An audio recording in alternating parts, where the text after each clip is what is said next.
Welcome everyone to today's CIRA talk. CIRA is the Center for Interdisciplinary Research on AIDS, an HIV/AIDS research center at the Yale University. We are supported by the US National Institute of Mental Health. My name is Dini Arsono and I am one of the co-hosts of today's event. Today's seminar is being recorded. Presentation slides and recording will be available at CIRA website within the next 2 weeks. And since you are all attendees at this talk, you will also be notified by email once these resources become available. On your screen right now is a screenshot of CIRA website, cira.yale.edu, where you can find information related to affiliated individuals, research projects, presentation from past events, and other resources. Everyone is welcome to visit the website and also sign up for the monthly center newsletter. We call it CIRA e-Bulletin. And the next edition of the CIRA e-Bulletin will be published this coming Monday. The presentation will be followed by a discussion and then a Q&A session. And we would like to invite you to use the chat function to submit questions and comments throughout the event. To avoid audio interference, please keep your mic off unless otherwise directed. And last but not least, please share your feedback in a brief survey to inform future events and activities, and the survey will pop up when you leave the Zoom meeting at the end of this event. Today's CIRA talk is titled Multilevel Intervention Approaches to Improve Access to Comprehensive HIV Prevention and Treatment Services for People Who Inject Drugs. And it will be moderated by Dr. Jennifer Edelman. So Dr. Edelman is Associate Professor at the Yale School of Medicine and the Yale School of Public Health. She is certified as an internist, HIV specialist, and in addiction medicine. She serves as an HIV provider and a physician consultant in the addiction medicine treatment program at the Yale New Haven Hospital Nathan Smith HIV Clinic. Her research focuses on optimizing HIV prevention and treatment in the context of substance use, including opioid, alcohol, and tobacco use. At CIRA, Dr. Edelman is the director of the Clinical and Health Services Research Core. And with that, I will turn it over to Dr. Edelman. Thank you. Thank you so much, Pete and Dini, and welcome to Dr. Angela Bazzi. I'm thrilled to welcome you to present on your work today. Thank you so much. Dr. Bazzi is an associate professor at UC San Diego's Herbert Wertheim School of Public Health, where she directs the research program on mental health and substance use. She's a prevention scientist focused on reducing infectious disease transmission in diverse populations of people who use and inject drugs. Her research is innovative and timely and leverages in-depth community engagement and mixed methods approaches to develop and test interventions and implementation strategies to improve access to evidence-based HIV prevention treatment services, vaccines, and substance use disorder treatment in community settings, including syringe exchange programs. She also teaches graduate coursework on substance use and population health, and serves as an associate editor at Addiction Science and Clinical Practice and an editorial board member of Drug and Alcohol Dependence. And then personally, I want to give her a huge shout out for just being very collaborative and just a wonderful and very thoughtful scientist. And I'm really excited to hear her present today. I'm thrilled also that River Rose has joined us today as a discussant who works in capacity building and is at SWAN as program manager of the Connecticut Harm Reduction Alliance. River is currently a Johns Hopkins Bloomberg Fellow studying their master's in public health, focusing on addiction and overdose, and they're their capacity building and SWAN program manager with Connecticut Harm Reduction Alliance. They've been working with people who use drugs and harm reduction and HIV prevention for 4 years, and has both lived experience and has loved ones who have struggled with chaotic substance use. That has led River to be a really strong advocate, innovating efforts that are happening locally to address substance use. So with that, Dr. Bazzi, please take it away. Great, thank you so much for this invitation and the warm welcome. So as Dr. Edelman described, today I'll be presenting on some multi-level intervention needs and approaches to improve access to HIV-related services for people who use and inject drugs. I'd just like to start off by saying I have no conflicts of interest to disclose. I do want to acknowledge my funding primarily from NIDA, as well as a few different Centers for AIDS research across the country. And I'd like to acknowledge my collaborators, including some of my closest collaborators on the projects I'll be presenting today, Drs. Bielo, Pines, Roth, and Lambden. And then I think most importantly is the syringe service programs that I have been able to work with in order to do this research. And really none of anything I'm going to present today would be possible without those programs and their staff and participants giving us input and direction and support. So today I'll give some background on kind of what's going on in the country, as well as a few areas I've been working in with HIV transmission related to substance use and specifically injection drug use. And then I'll go through a few examples. These are just examples. I think there are many different approaches that we could talk about, but I'll give some examples of interventions that kind of target different levels of the socio-ecological model. I'm a professor in public health, and so I love a good socio-ecological model. It's straightforward, and a lot of times it really works. And I think in public health, it's really important for us to remember some of the higher levels in the model, like the social and structural factors that really constrain and shape people's choices and abilities to engage in prevention services or not. So I'll give those examples, and then we'll have some time for discussion. So first, in the United States, we believe that the population size of people who inject drugs has grown over the past decade. And this is based on some surveillance data and modeling studies. And it's a difficult population for us to engage in research. Historically, we haven't done the best job of engaging people who inject drugs in research in the health sciences. But we do believe that this trend is real based on a few things we can observe happening at the population level. And so I'll go through each one of these and just provide some background so we're sort of all grounded in the same information and context. But first, we've seen these sequential waves in the overdose crisis in the United States. Related to that, we've seen growing evidence of increasing stimulant use, including methamphetamine and cocaine use in various places across the country that are often used in combination with opioids and other substances. So we know that there's more polysubstance use now, and it's important to acknowledge that and kind of not assume that people are always using one drug in isolation from others.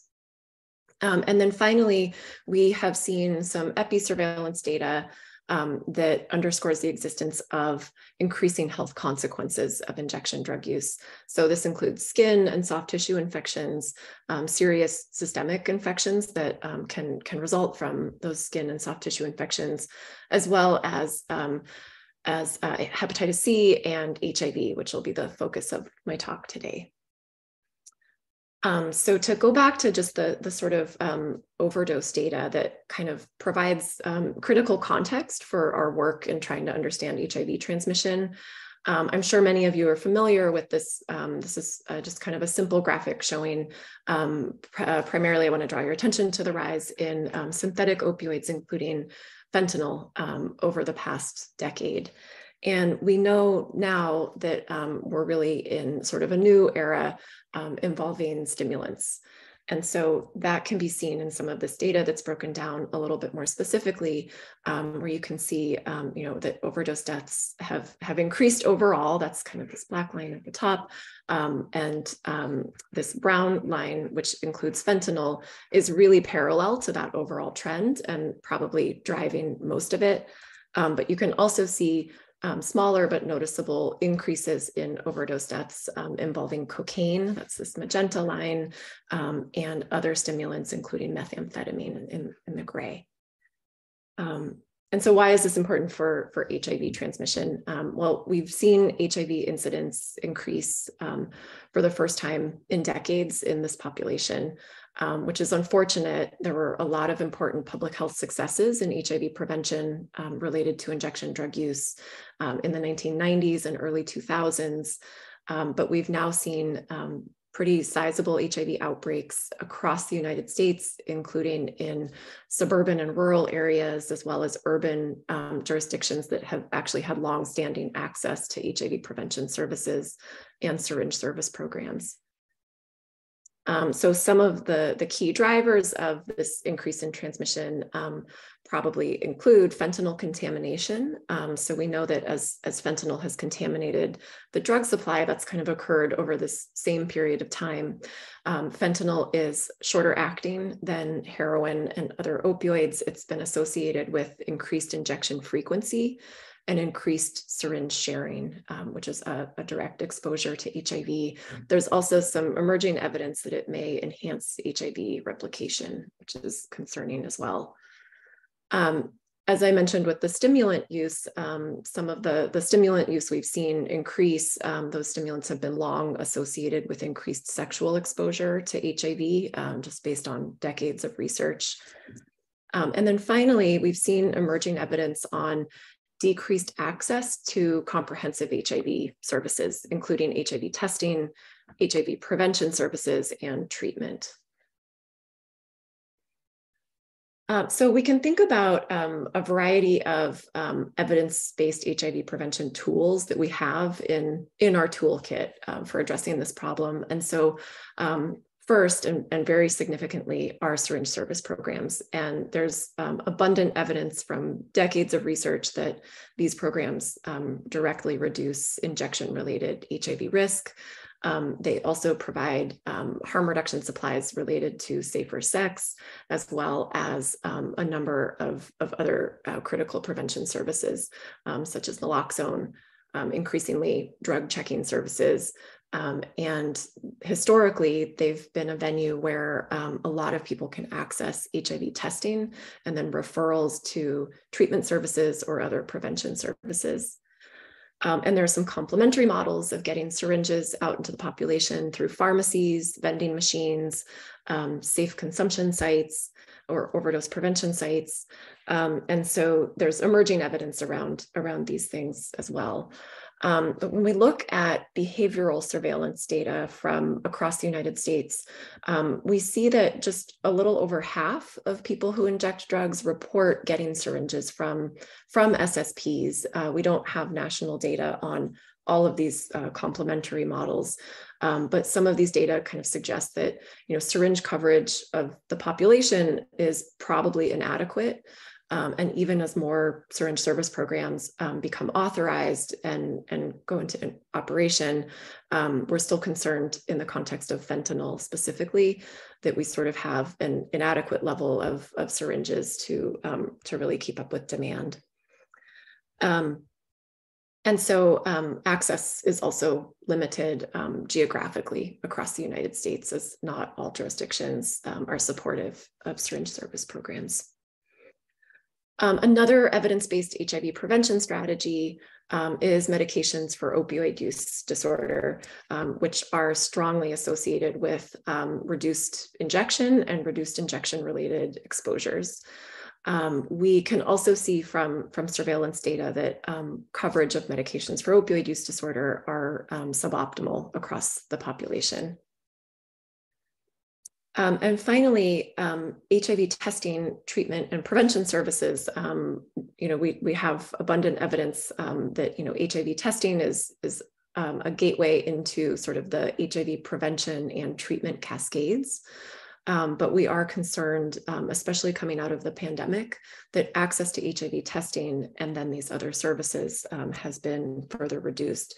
And so these statistics here from prior to the pandemic, I worry that these numbers probably look a bit worse now, but we can see that just over half of people who injected drugs nationally, this is from the NHBS data, reported accessing HIV testing in the past 12 months, which is actually a pretty large time frame as well for HIV testing, just given the frequency of exposure in this population.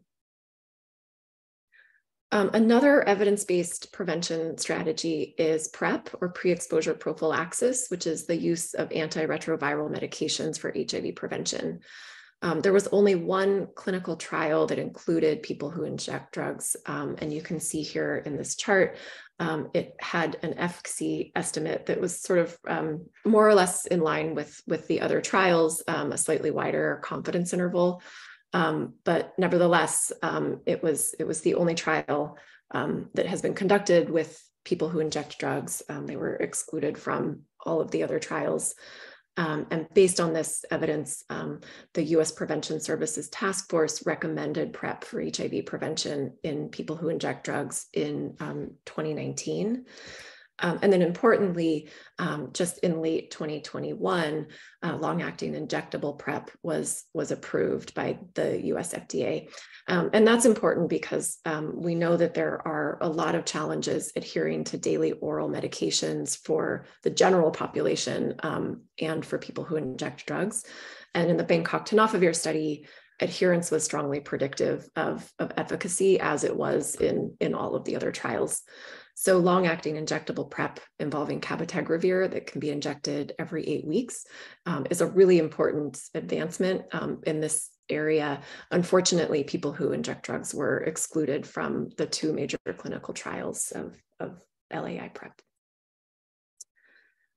So that's something that my colleagues and I have become really concerned with, because we've sort of noticed very limited research on PrEP, specifically with people who inject drugs. Some of our colleagues, including Dr. Edelman, are doing really innovative work in this area. But we've seen just from the literature, this is kind of a quick and dirty review of the published literature, not systematic, but kind of more back of the envelope using mesh search terms. You can see that if we look at a few different specific populations, people who inject drugs are sort of the least represented in the literature on PrEP. So we don't know much about kind of what works to get people better engaged in PrEP, as this entire PrEP continuum or PrEP care cascade has been just largely understudied for this population. And that cascade sort of begins with knowledge and awareness of PrEP, including, I think it's important to note, having kind of specific functional knowledge of PrEP, including where, what it is and where to get it. So not just being aware, but kind of actually understanding what it is, and even being interested and motivated to use it. And then we move through this cascade, and we can think about various steps along it involving actual PrEP uptake and then adherence or persistence in PrEP-related care. So across the board, we have a little bit of research documenting that there's low awareness of PrEP among people who inject drugs, but then we rapidly find kind of a lack of data on the rest of the PrEP care continuum.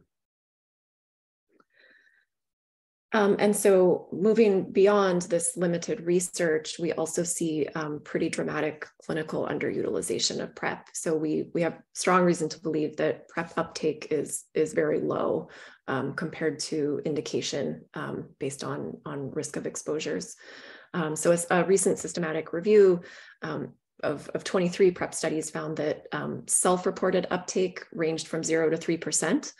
And just based on some of my qualitative work over the years, I'm always a little bit concerned that self-reported uptake might be an overestimate, as a lot of people in the population can confuse PrEP with other medications, including PEP or post-exposure prophylaxis or HIV treatment. So that's just something to note.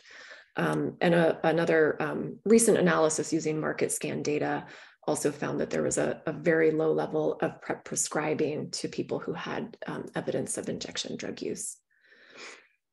When I was a junior faculty member based in Boston, my colleagues and I were able to use the local Boston NHBS data to try to understand what this PrEP care cascade might look like. So this is just data specific to Boston, but we found that just under 40% reported being aware of PrEP prior to their surveys, which we also worry might have some over-reporting in it. But then things quickly dropped off, and you can see that less than 10% reported discussing PrEP with a healthcare provider, and less than 2% reported ever using PrEP. And when we looked at the behaviors that were reported in this extensive survey, we estimated that up to 92% of this study population could have benefited from PrEP because they reported behaviors that were consistent with HIV exposures and clinical indications for PrEP. So also while I was working there, I was kind of becoming interested in thinking through ways to increase knowledge and access to PrEP for people who inject drugs. And there was unfortunately a large HIV outbreak in 2 communities in northeastern Massachusetts, in Lawrence and Lowell. The CDC conducted an EpiAid investigation that was pretty extensive. It was very mixed methods, involving a lot of different data sources and approaches.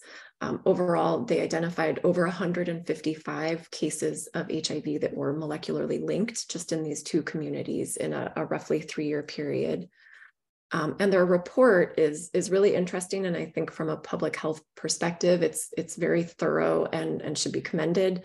They identified potential drivers of this outbreak as being very early introduction of fentanyl in these communities compared to elsewhere in the state, as well as the role of polysubstance use involving stimulants. They also, through interviews they conducted, they learned about a lot of sexual exposure, as well as generally low levels of HIV testing, and related to that kind of high community viral load because people were not aware of their status or were not engaged in care.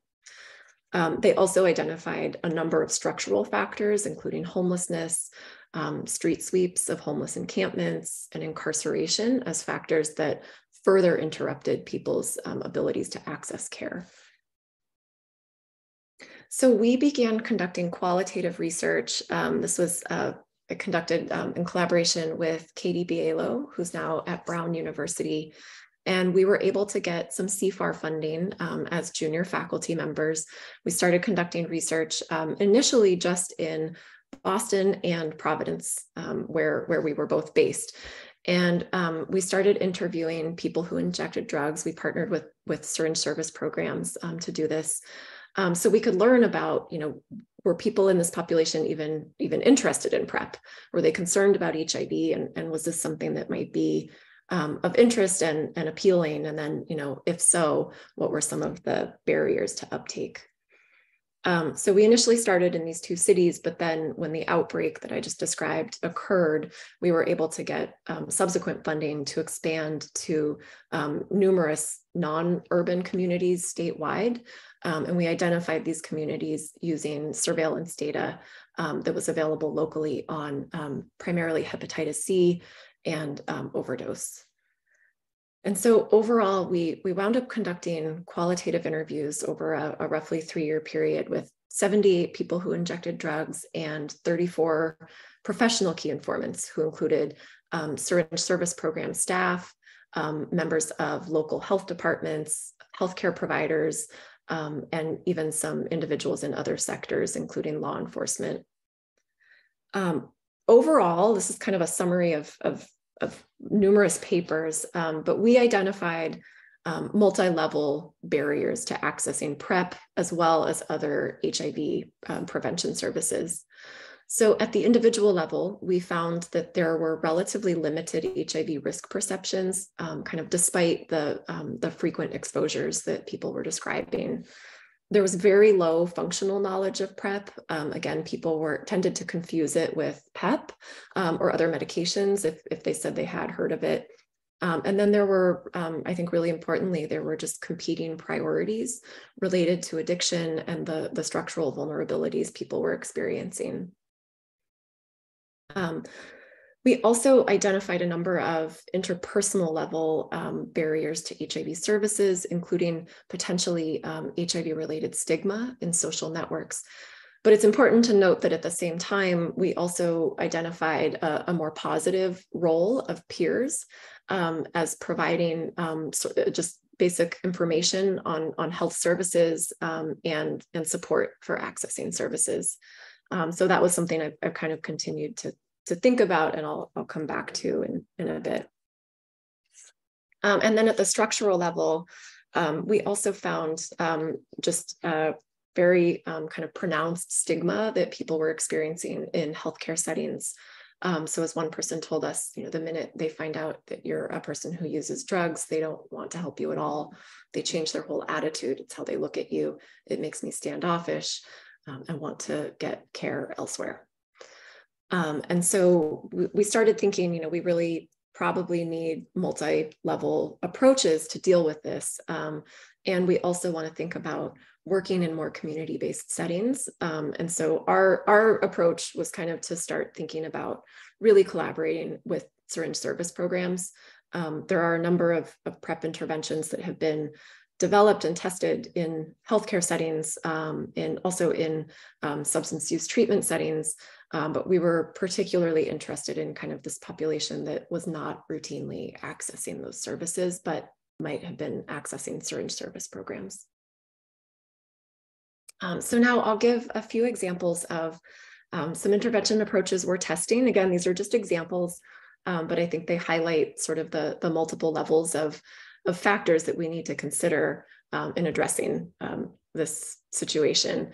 And I think if we could get funding to combine all of these into a single intervention, that would be amazing, but I haven't really figured out how to do that yet.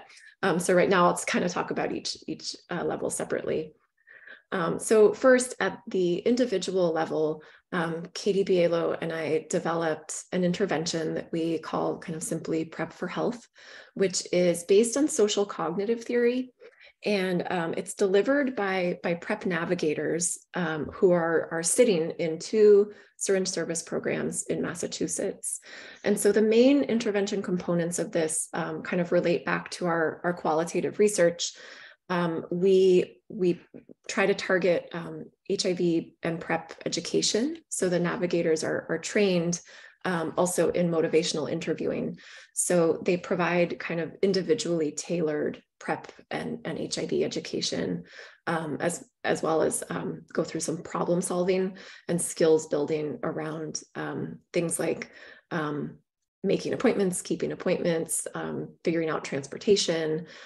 So this is based on social cognitive theory and the life steps intervention that you may have heard of that comes from HIV treatment research. So this study is ongoing. I don't have any results to present yet. We're hopeful. We got a little bit slowed down by the pandemic, but things are looking up. The 2 syringe service programs we're working with are largely back to business as usual, which is really great. I think these programs were really impacted during the pandemic. So then also, I have a new study. This is more at the interpersonal or social network level.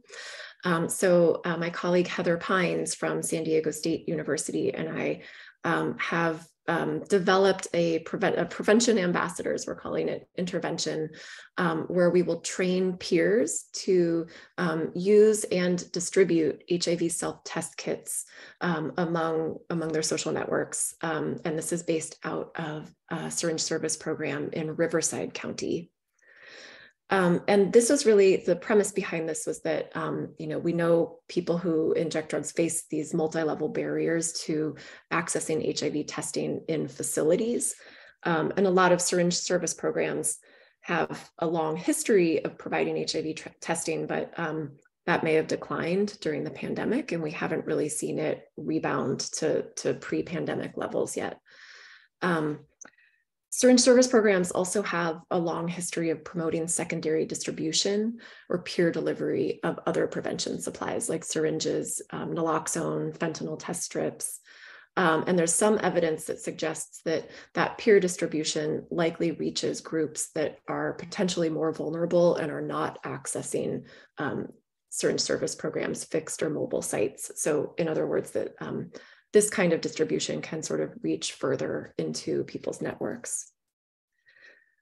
So HIV self-test kits are FDA approved. it's an oral fluid-based rapid test for HIV. There's very strong evidence from resource-limited settings, including lower and middle income countries.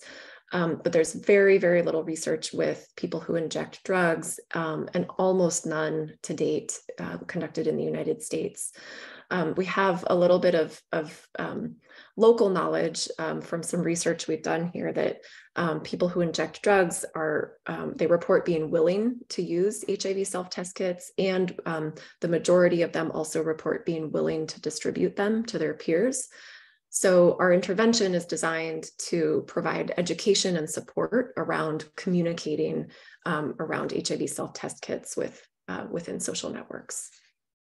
So this is just getting going. I don't have any results to report from this either. And then a third ongoing study is more of an implementation science study. We're taking an organizational level approach using an intervention or implementation strategy called the systems analysis and improvement approach. So I'll explain what that is. But this was because we really found, as I mentioned, that HIV testing has kind of declined. In part, it's taken sort of a back burner for a lot of syringe service programs to other more pressing concerns, including overdose and providing other harm reduction supplies. Yet a lot of the syringe service program staff that we've talked to really do still view HIV testing as kind of aligned with their organizational missions, part of their core services, and feasible to deliver, and then also feasible to connect people following HIV testing to whatever services they may need, whether those are prevention or HIV treatment services.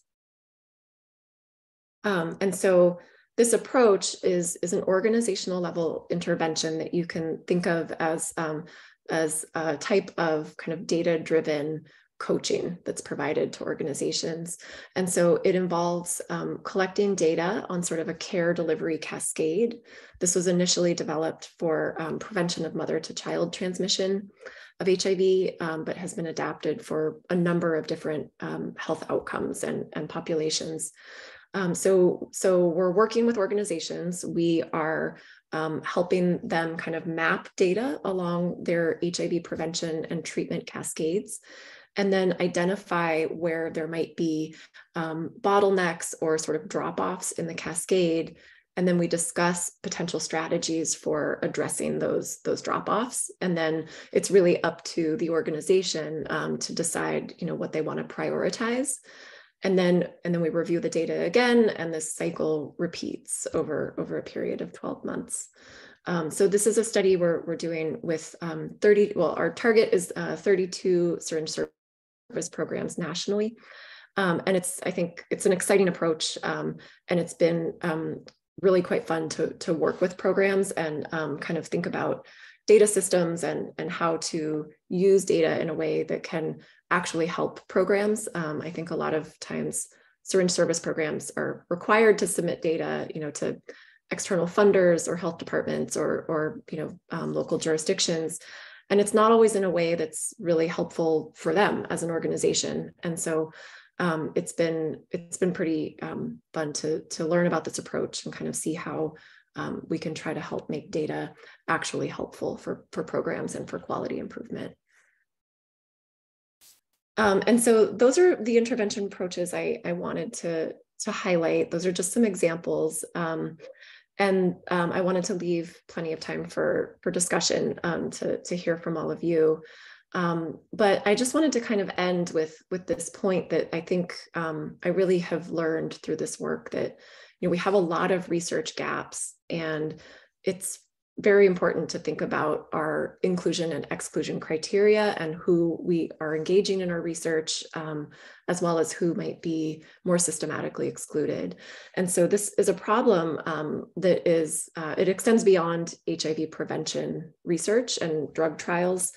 There's a review of studies on alcohol, tobacco, and other substance use treatment that recently estimated that the vast majority, so between 64 to 96% of potential participants in this body of research had been excluded. And the most common exclusion criteria are things that really give me a lot of concern, because I think these are the more vulnerable subsets of the populations that we really want to be reaching. And so they were things like having co-occurring psychiatric or medical disorders, quote unquote compliance or motivation related exclusion criteria. These are unfortunately really common in HIV prevention drug trials, including the 2 major international trials of long-acting injectable PrEP with cabotegravir. So you can look on clinicaltrials.gov and actually see the wording, for these exclusion criteria, and it's things like, potential problems, at the discretion of the investigator that could interfere with compliance with study protocols. And so I find things like that to be really problematic, because it basically means we're systematically leaving out populations that could benefit simply because they might be a little bit harder for us to reach. So we're working on trying to address some of the research and literature gap. I'm really excited that we are having a special series at Addiction Science and Clinical Practice on PrEP for people who use drugs. So if you have any ongoing work and you'd be interested in submitting something to this, we're taking submissions through the summer, and our deadline is set for September 1st. But please reach out to me if you have any questions about this, or if you'd like to, kind of bounce some ideas around. We're really hoping we can kind of increase the science on this topic. So with that, I'll end. I wanted to leave some time for discussion, but yeah, thank you all. Thank you, Dr. Bazzi, for just a fantastic talk and overview, and just highlighting such important work that you're doing. River, I wanted to give you the first opportunity to just comment, reflect, given all the experience that you have on Dr. Bazzi's work.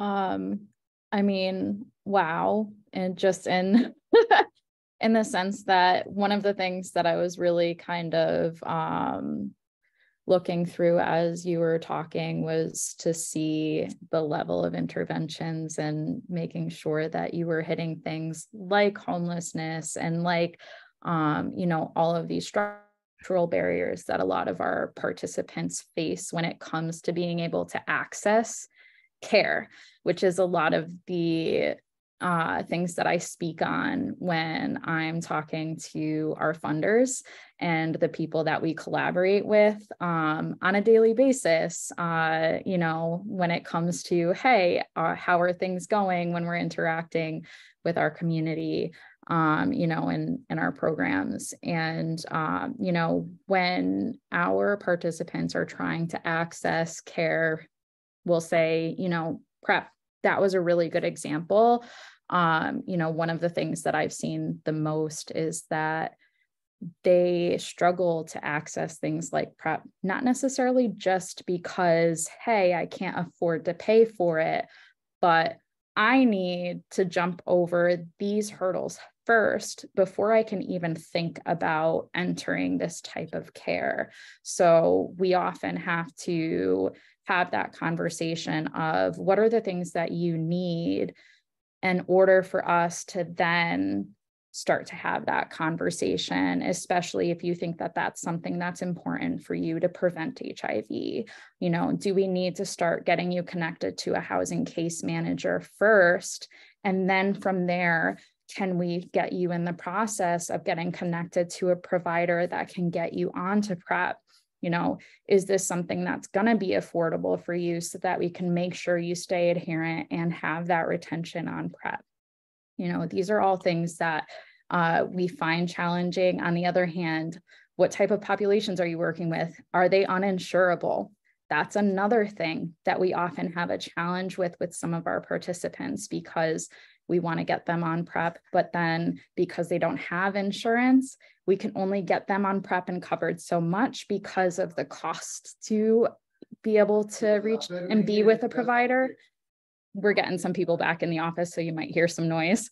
So they might be able to not have that be cost and be able to pay for that provider, and might not be able to pay for the blood work and things like that. So there's a lot of barriers that we end up hitting. So you hit all of that on all of those levels, which I really liked. And I liked how you kind of, even with your interventions, tried to figure out how to overcome those things with our participants. Thank you. Yeah, we try, but I wish we had solutions for all of those. I think at the very least, we have to acknowledge them, like you said, and then figure out what we can do kind of in spite of them. I think a lot of these things are going to require really long-term solutions. And I think, what's really concerning right now in the case of homelessness is the encampment sweeps that are happening across the country that we know, are really profoundly disruptive for people's lives and their ability to stay connected to healthcare, take medications, and just keep themselves safe. Thank you so much, River. Thank you for your comments. So insightful. Ash, I saw you had a question in the chat. Do you want to just unmute yourself? Hi, yeah. So when I saw your slide about how I think it was like more than 50% of people who inject drugs have been tested for HIV in the last year, and it made me wonder, like, what is the prime motivation usually for people who inject drugs to get tested for HIV? Like, are they primarily motivated because they either know someone who recently contracted HIV or in fear that maybe they had like been exposed, or is it like a kind of not like a routine-ish behavior where it's someone goes, I may be involved in high-risk activities and I should get tested? Thanks. That's a great question. And I think what we've seen in some of our formative work is that there's kind of limited knowledge of HIV. It's with especially some of the younger people we've talked to, sort of not on their radar. And, a lot of other priorities are, but they, I think, feel like it's a problem from sort of a previous generation that has been somewhat, taken care of and not something they need to worry about. When people do present for testing, I think, as you mentioned, there can be a variety of reasons, like, a known exposure, a partner who, has been diagnosed with HIV. We also see, a lot of times people are more concerned about, at least this is in my formative work, they've been more concerned about their sexual risk than their injection-related risk. Which is something that, they really try to, use sterile syringes and not share. And a lot of people across the country are probably transitioning to smoking drugs and moving away from injection drug use, or at least trying to do that. So that's like a whole nother talk we could give. But I think, if your question is about kind of what motivates people, I think it's often some sort of known exposure, and oftentimes has to do with a sexual exposure, which is something that's just, it's important to remember. We kind of tend to define populations with these acronyms in public health, and then it can be really easy to forget that, like, oh yeah, people also have sex, but we're just not talking about it. And so I think that's kind of a key thing that we don't want to forget about. And that, we know with a lot, we have the most evidence actually on, PrEP working for sexual exposure. So definitely something we don't want to forget. That makes sense. Thank you. Or also like people, I guess, going into like new relationships too would be a motivation. But thank you so much. Yeah, and I just wanted to note that, kind of going into what Angie was saying earlier about how, polysubstance use is increasing. We're having a lot more people using stimulants as well, which means some of that risky behavior is going to increase, which is where that kind of prime motivation comes in. With our safer smoking kits, we also put in condoms, and we're also having that conversation around HIV testing as well. So these are things to think about. I think I just want to make a comment. I think something we also forget is, even when people are getting treatment for their opioid use disorder, right, if they're stable on methadone or buprenorphine, the sexual risk piece doesn't go away, right? And so there's just so many levels of opportunities for ongoing testing that we miss, right?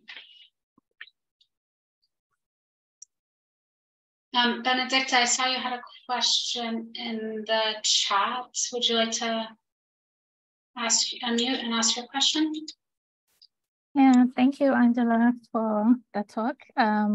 My question was based on the figure that you showed about equity of the intervention prep in different groups, and that the focus was more in other groups as compared to people who inject drugs. So my question is, could this be because of focus of funding and also policy? And then also usually with experiences with interventions, is usually focus is based on in groups where the intervention will work best, and also whether they are more likely to adhere to this. So could that be the issue why this group is neglected, and that maybe other interventions could work best in this group? Thank you.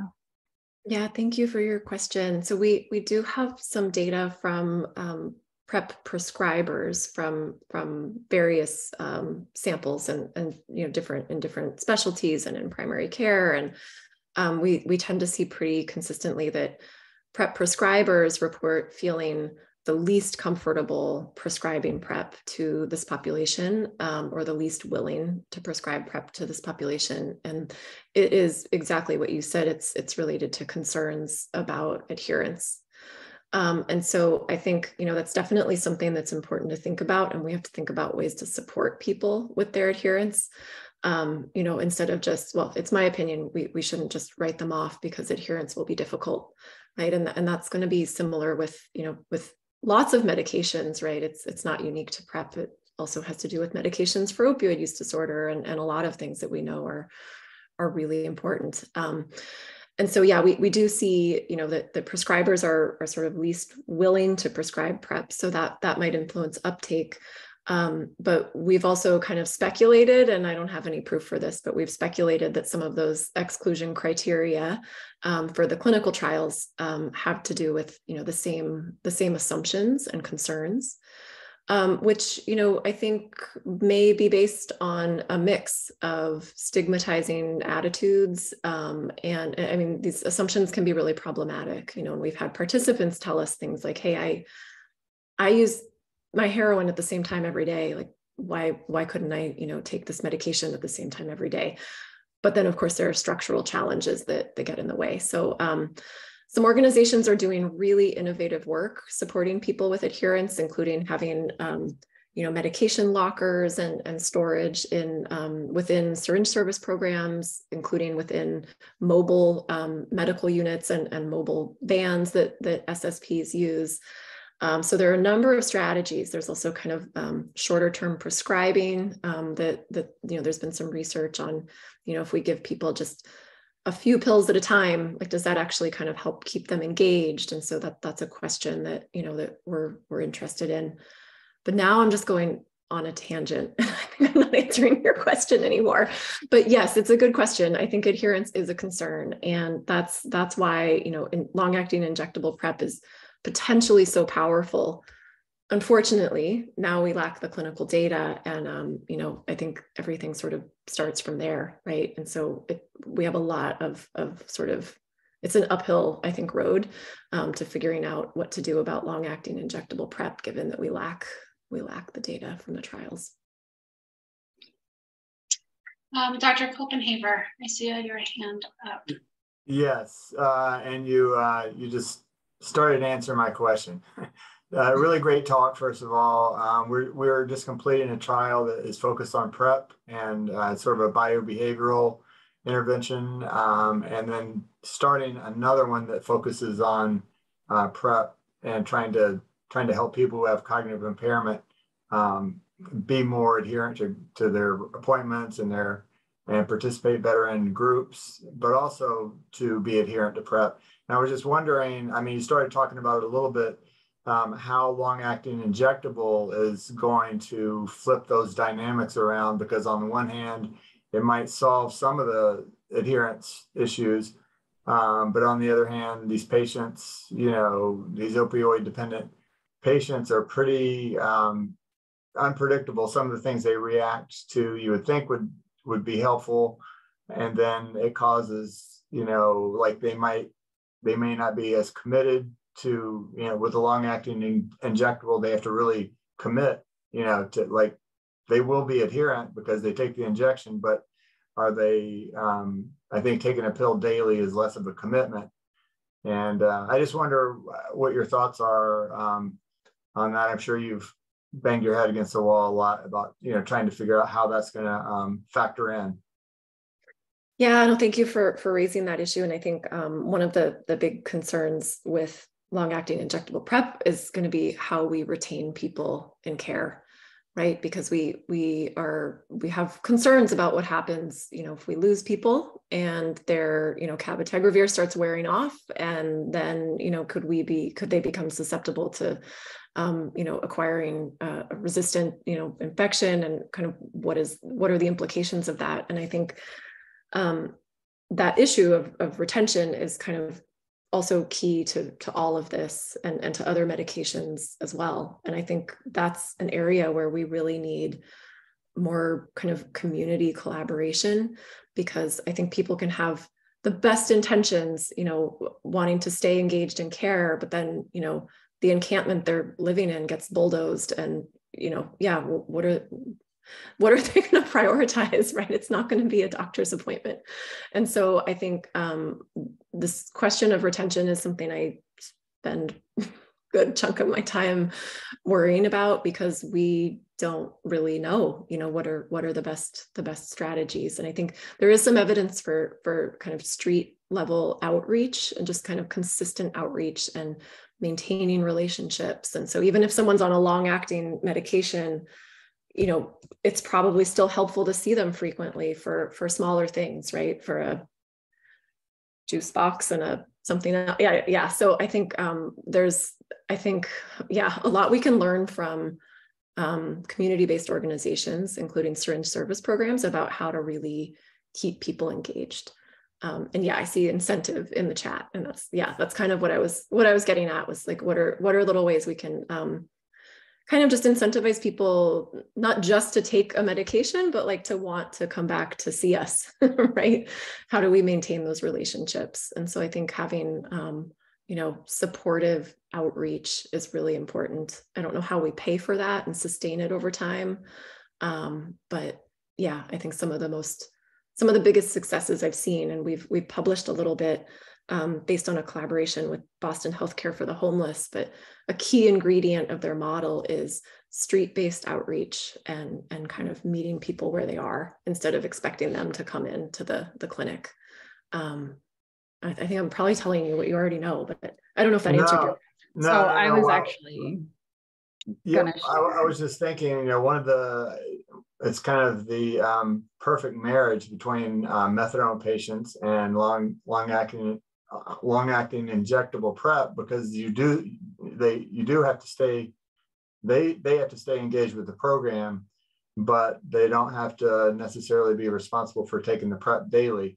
So you could maintain that engagement, so they would, at least with that patient population, that doesn't cover everyone, but I could see that working pretty well for, patients on methadone or buprenorphine, or, any type of opioid substitution therapy, where they do stay engaged with the program by necessity, but they don't have to have as much pressure on them to take PrEP daily. So I would be interested to see if maybe that it does play out that way, hopefully. So in New Haven, we have Phil Costello, our amazing street medicine doctor, who actually collaborates with SWAN, my program. And we go out, yes, Doug said, love Phil. And we collaborate with his team, and we go out into the community with them, and he does street medicine out with our community. So, a couple things on that. One, we're meeting them right where they are out in the community. He knows his community, so he can reach them, for whatever their needs are. And that's including, whatever their needs are for PrEP, if that is something that's needed. And then on the other side of that, one of the things that you had mentioned, Angie, was about the shorter prescriptions. That's something that he does with our participants, and it's really successful with them because he knows a couple things. One, that it's easier for them because he's regularly engaged with them on a weekly, bi-weekly basis. So he could just renew that prescription because he knows he's going to continue to be engaged with them. On the other hand, he knows that a lot of times they lose their stuff. They might get their stuff stolen. They might get their stuff taken away by law enforcement. So there's a lot of different situations that they may encounter in our area that are going to end up being barriers to them to being able to get their prescriptions again. So by doing smaller prescription refills, that has actually been something that's helped overcome that barrier. Yeah, definitely. We also heard from some of our participants that those shorter term prescriptions just kind of reduced their anxiety about it because, like you said, it's unfortunately predictable that stuff gets lost, stolen, confiscated. And so just knowing that they had a shorter, just a fewer number of pills on their person and that, they knew where to go to get the rest of them really helped patients feel kind of like they were being respected and taken care of. Exactly. And that's just saying, hey, I am not going to expect you to be going in any direction today. You can live exactly how you are right now. I'm just going to take care of you in this moment. And I understand your situation where you are right now. And we're going to problem solve around where you are right now.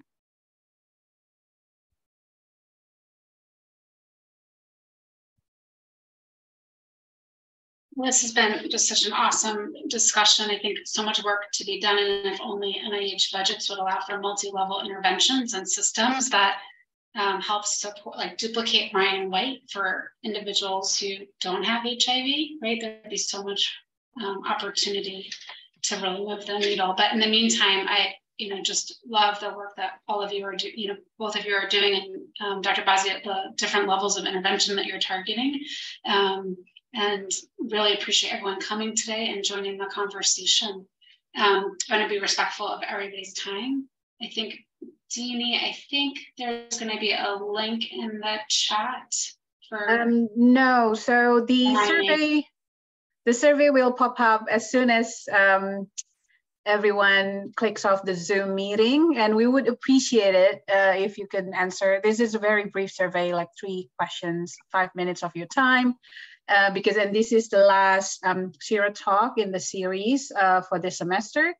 And we look forward to continuing our programming in September. And thank you so much, Dr. Bazzi, River, and Jen, for such a productive and very lively conversation. Also the audience, thank you so much. Yeah, terrific work, everybody, and great discussion. Thank you so much. Thank you. Thank you.